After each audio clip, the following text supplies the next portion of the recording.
Anda menyaksikan Headline News pukul 13 waktu Indonesia Barat. Pemirsa, ribuan buruh yang tergabung dalam Konfederasi Serikat Pekerja Seluruh Indonesia atau KSPSI dan Partai Buruh unjuk rasa buntut fenomena pemutusan hubungan kerja yang terjadi di tingkat industri tekstil.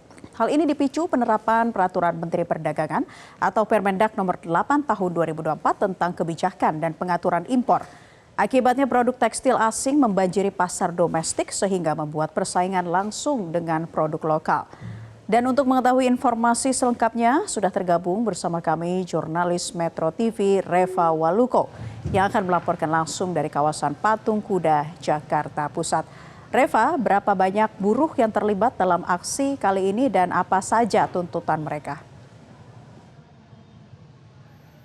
Baik, selamat siang Naila Husna dan juga pemirsa. Sebenarnya saya sekarang sedang berada di Jalan Abdul Muiz yang dimana tadi memang sebenarnya itu aksi dari massa yang dilakukan oleh federasi ini itu sudah berjalan dari Patung Kuda menuju ke dua titik di mana itu akan ada di Kementerian Perdagangan dan juga Kementerian Perhubungan. Di belakang saya seperti yang terlihat mungkin agak kecil itu adalah iring-iringan dari massa yang sudah berjalan tadi dari Patung Kuda yang menuju ke Kementerian Perhubungan.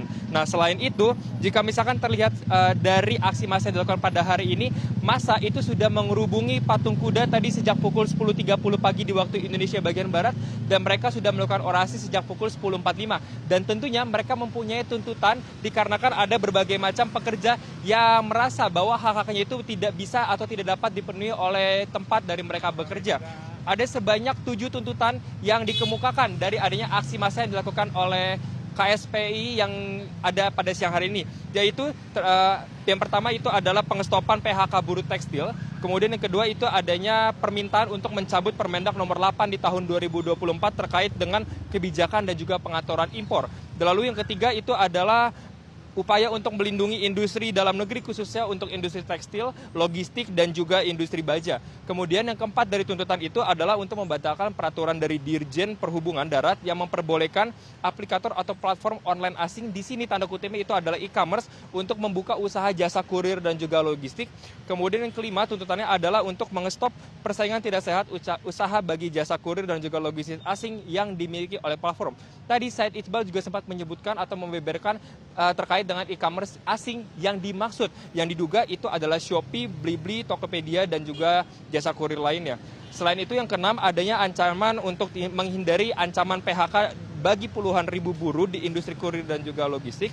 Serta yang ketujuh itu adalah Komisi Pengawasan Persaingan Usaha harus memanggil Shopee, Blibli, Tokopedia ataupun e-commerce yang lainnya terkait dengan pelarangan platform asing untuk ikut bermain di usaha jasa karir dan juga logistik.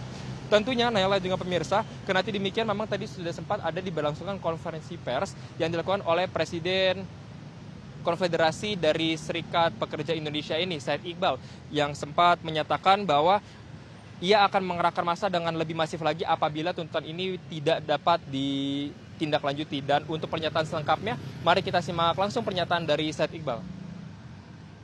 Mengingatkan pemerintah, wabil khusus Bapak Presiden Jokowi, melindungi industri dalam negeri.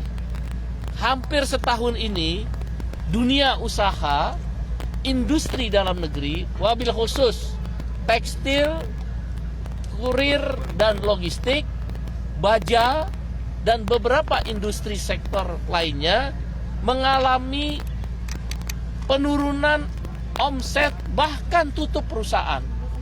Akibatnya bagi serikat buruh adalah PHK besar-besaran. Jadi pertumbuhan ekonomi yang sekarang dibanggakan itu disebut economic growth paradox. Ekonomi tumbuh tapi PHK. Seharusnya ekonomi tumbuh menyerap lapangan kerja. Demikian dapat dilaporkan untuk saat ini. Untuk Naila Husna pemirsa langsung dari Jakarta Pusat, kembali ke studio. Reva Waluko melaporkan dari kawasan Patung Kuda, Jakarta Pusat. Terima kasih Reva atas informasinya dan selamat bertugas kembali. Jelajahi cara baru mendapatkan informasi. Download Metro TV Extend sekarang.